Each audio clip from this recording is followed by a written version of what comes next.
అందరికీ నమస్కారం. మనలో చాలామందికి వరలక్ష్మి వ్రతం అయిపోయిన తర్వాత ఆ కొబ్బరికాయను ఏం చేయాలి, స్వీట్ చేసుకొని తినచ్చా, పచ్చడి చేసుకొని తినచ్చా, దేవాలయంలో కొట్టాలా, ఎవరికైనా వాయినం ఇవ్వాలా అనే సందేహాల మీద సందేహాలు వస్తుంటాయి. కానీ నిజానికి ఇవి ఏమీ కాదు. అసలైన కారణం ఒకటి ఉంది. అది ఏమిటో ఇప్పుడు మనం తెలుసుకుందాం. వ్రతం రోజు కలశంలో పెట్టిన కొబ్బరికాయను ఏం చేయాలి? పూజ రోజు సాయంత్రం శుక్రవారం కనుక కలశాన్ని కదిలించకూడదు.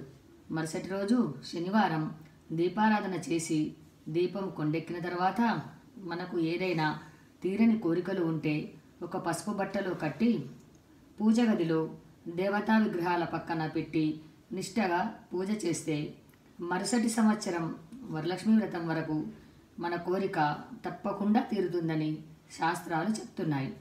మనస వాచ కర్మన నమ్మకం ఉన్నప్పుడు తప్పకుండా జరిగి తీరుతుంది.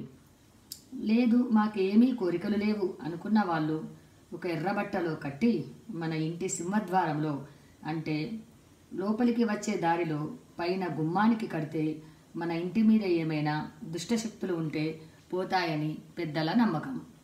అంతేకాని పూజ చేసిన కాయను స్వీట్లో పచ్చడిలో చేయరాదు, దేవాలయంలో కొట్టరాదు.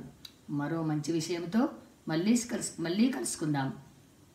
నేను చెప్పింది నచ్చితే షేర్ చేయండి, సబ్స్క్రైబ్ చేయండి, పక్కనే ఉన్న గంట సింబల్ను నొక్కండి.